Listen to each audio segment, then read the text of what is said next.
Hey ladies, gents, and folks who have overcome the gender binary. It's your boy Max. What's up?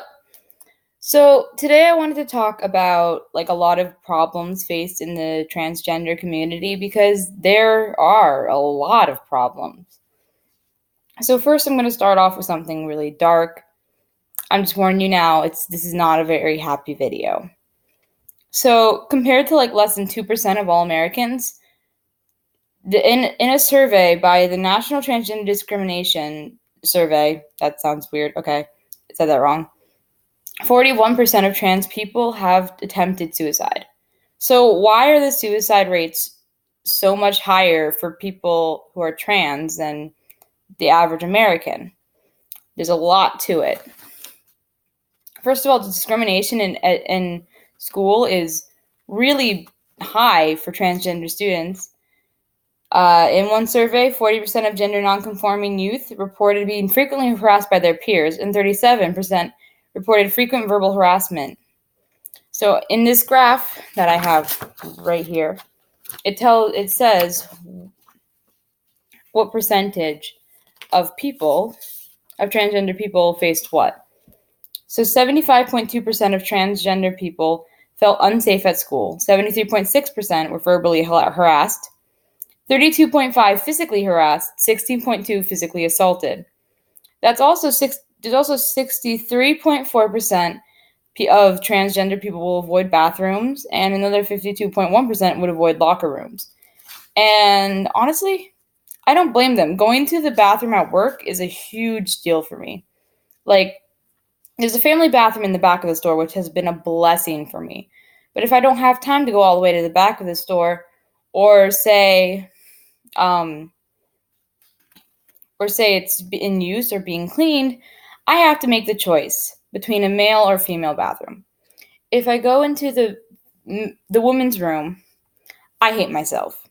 But if I go into the men's room, my anxious ass is kind of paranoid about being yelled at by a cis man because I'm not really noticeably male. I do come off definitely as more feminine, which sucks for me. So, seeing my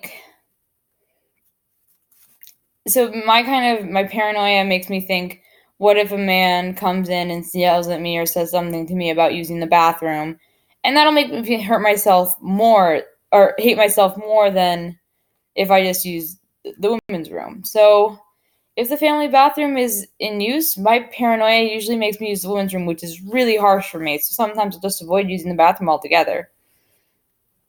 So outside of school, public accommodations are also difficult. Public accommodations are places accessible to public, such as retail stores, restaurants, parks, hotels, libraries, movie theaters, banks, etc., etc. In a 2014 study conducted in Massachusetts, 65% of transgender people reported experienced discrimination in a place of public accommodation. So that's not good at all. There's also a lot of discrimination at work.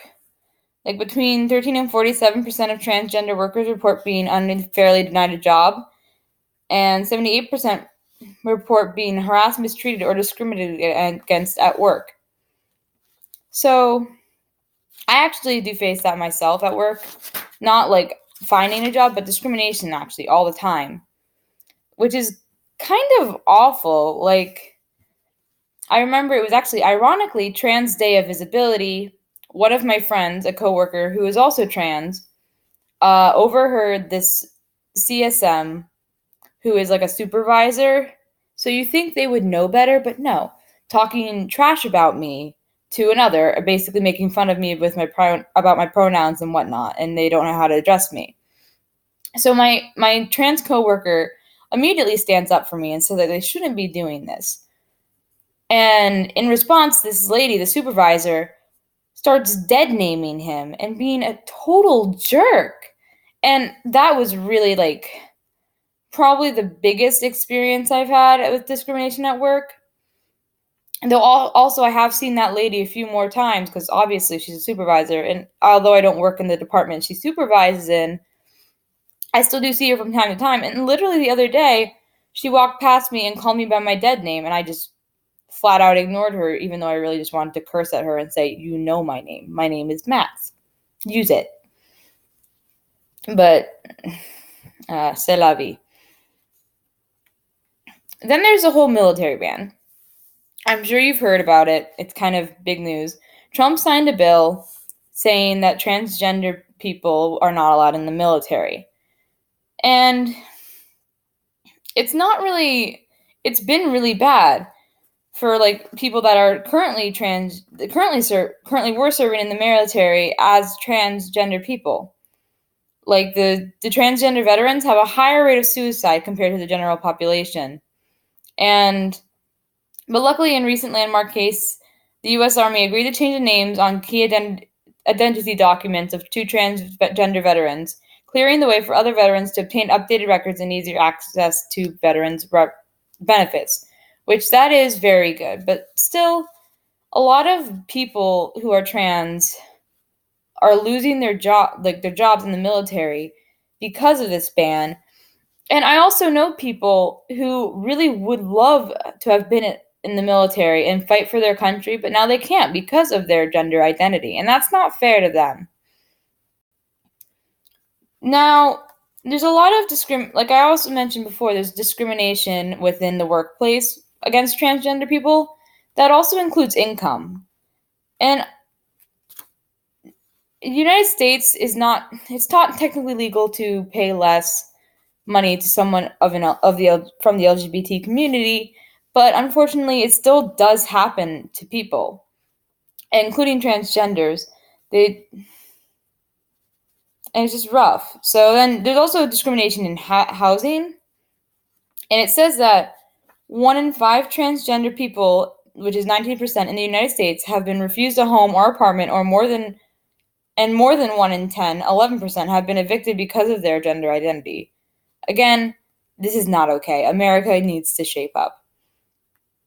There's also a lot of violence. Like I know recently there's been a lot of trans women of color being hurt or assaulted and or killed because of their gender identity and possibly their race.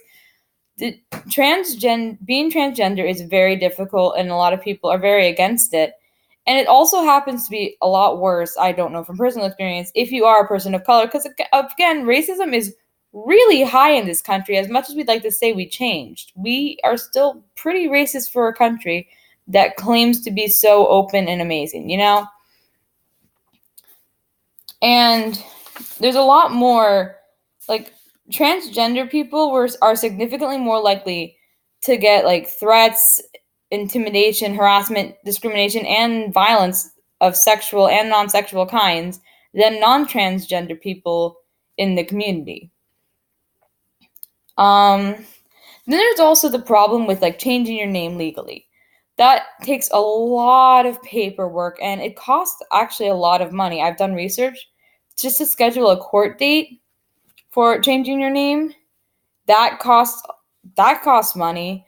You also have to make sure you also have to change it on like all of your like government IDs and like license and passport and social security card, all and birth certificate. Birth certificate? I don't even know. But you have to pay that fee too. And you have to publish your announcement of your name change in a newspaper, at least in New Jersey. And I'm like, that's really weird, but okay. And that costs money. So it's really expensive to change your name legally, which means not a lot of people are able to change their name legally. Like at the time of this survey that I'm like reading from, 59% of transgender people have been able to update their gender on their driver's license or state ID. 49% had updated their social security record, 26% their passport, and just 24% their birth certificate. So, again, it's really hard to change all of them. And only 1/5, like about 21% of transgender people who have transitioned to living in accordance with their gender identity have been able to update all their IDs and official records with the correct gender, and 1/3, 33%, have updated none of their IDs or records, according to the National Transgender Discrimination Survey. Okay, so the last thing I want to say is that immigration is also really difficult. If, like, say you're transgender and you're fleeing from a country where being transgender is a crime and you could be killed for it. Like, they need a safe haven, but being transgender can cause so many more issues when they're looking for that place to stay and to live peacefully and unharmed. So I guess the point of this video is kind of to bring to light some of the problems transgender people face for all those cis folk out there. We don't have it rough. We have it rough. We don't have it that great. And I just feel like everyone should be aware of these problems. And I also feel like we need to do something about this. We definitely need to do something about this. This isn't okay. We need to like work on, as a community, work together, whether you're cis, trans, straight, gay, whatever you identify as, whatever your sexual orientation is. We all have to work together to try to fight the oppression and these bad things that are happening. Because I feel like the most important thing in this world should be love, but there isn't enough. And one person can make all the difference. And you might not think that's true, but it is. One person can help. If you see someone suffering, no matter, even if they're not trans, I know this is focusing on mainly trans issues, but no matter who the person is, what they identify as, if you see someone suffering, reach out. Always help those around you. We need to spread love. And I know I sound all like hippy dippy, but like, it's true. We need to love each other. We need to show love. The only way to overcome hate is with love. And yeah, I sound like, I don't know. I don't even know how I sound, but you guys just we can work together and we can solve these issues. It might take time, might take patience, it might take a lot of hurt along the way, but we can do this. Just believe in yourself, be yourself, and just stay amazing and fight for what you believe in. Okay, so I'm going to wrap up this rather depressing video. Take a chomp out of life and make it a great day. Max out.